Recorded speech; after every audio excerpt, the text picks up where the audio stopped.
Are you still sending static emails while your competitors get higher clicks with GIFs?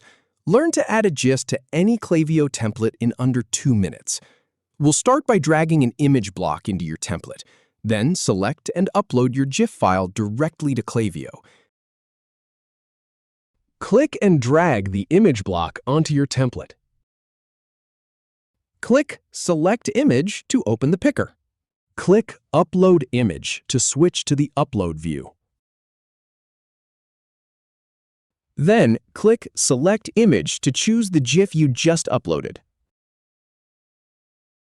Finally, click on Upload to confirm it all, and your GIF is in place. That's it. Happy emailing!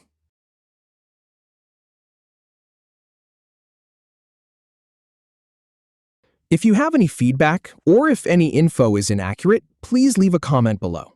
We'll do our best to answer or redo the video if needed. Thanks for watching.